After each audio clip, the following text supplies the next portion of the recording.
নমস্কার বন্ধুরা, welcome to doctor সরসেস classes. আর আজকে আমরা করছি ওয়েস্ট বেঙ্গল পাবলিক সার্ভিস কমিশনের দ্বারা অনুষ্ঠিত মিসলেনিয়াস এক্সামের 2019 পেপারের সলিউশন। তো আপনাদের যদি আমাদের তরফ থেকে ফ্রি বা পেড ক্লাসেসের দরকার হয়, doubt clearing session, previous year question analysis, mock test এবং স্টাডি ম্যাটের দরকার হয়, তোমরা সরাসরি কল বা হোয়াটসঅ্যাপ করে নাও এই নাম্বারটিতে।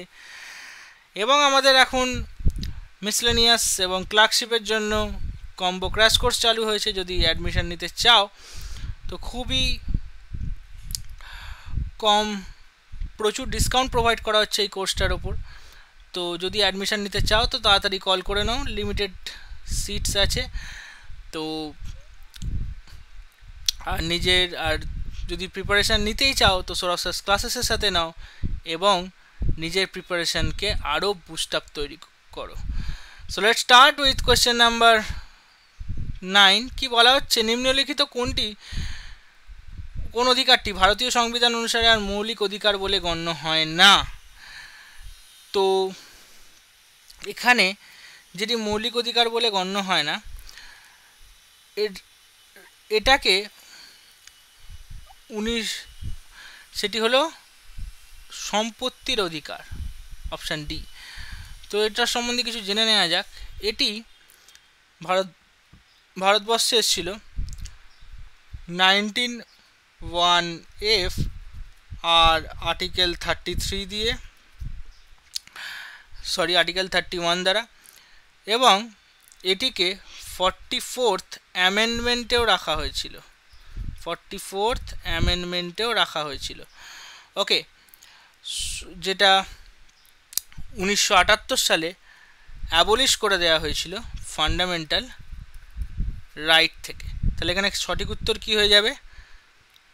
Option D is the correct answer.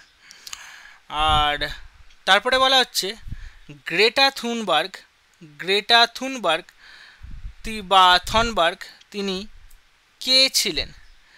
Greta থনবার্গ mainly ছিলেন সুইডেনের একজন তরুণী পরিবেশ আন্দোলন কর্মী, যিনি বিশ্বব্যাপী জলবায়ু পরিবর্তন সম্পর্কে সচেতনতা বৃদ্ধির জন্য পরিচিত হয়েছিল। এবং তার ব্যাপক পরিচিতি হিসাবে, যেটা মেনলি 2018 সালে শুরু হয়, ব্যাপক পরিচিতি মূলত যখন তিনি স্কুল বাদ দিয়ে সুইডেনের পার্লামেন্টের বাইরে বসে জলবায়ু পরিবর্তনের বিরুদ্ধে প্রতিবাদ শুরু করেন। এবং এই আন্দোলনটার নাম ছিল স্কুল স্ট্রাইক ফর ক্লাইমেট বা ফ্রাইডেস ফর ফিউচার।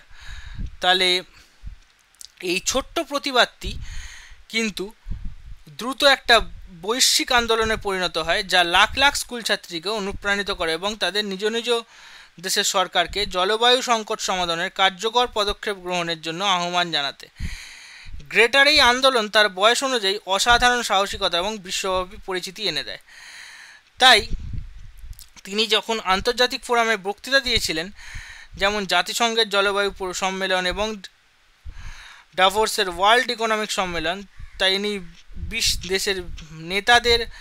বিভিন্ন দেশের নেতাদের, নীতি নির্ধারকদের উদ্দেশ্যে কড়া ভাষায় বক্তব্য দিয়েছিলেন, যা বিশ্বব্যাপী এবং সংবাদ মাধ্যমে ব্যাপকভাবে প্রচারিত হয়েছিল। তাহলে এখানে কারেক্ট আনসার কী হয়ে যাবে? একজন স্কুল পড়ুয়া যিনি সংকট দূরীকরণে আন্দোলনরত। তাহলে অপশান বি হয়ে যাবে এখানে, সুইডেনের একজন স্কুল পড়ুয়া যিনি সংকট দূরীকরণে আন্দোলনরত। তাহলে এখানে অপশান বি হয়ে যাবে সঠিক উত্তর। তো এরকমই আরও অনেক তথ্য জানতে গেলে তোমরা আমাদের সাথে জুড়ে থাকো, সঙ্গে থাকো, পাশে থাকো এবং চ্যানেলটিকে ফলো করো এবং সাবস্ক্রাইব করে দাও এবং নিত্য নতুন ভিডিওর আপডেট পেতে বেল আইকনটিকেও প্রেস করে দাও। আজকের মতো এইটুকুই, আবার তোমাদের সাথে দেখা হচ্ছে নেক্সট ভিডিওতে। Thank you.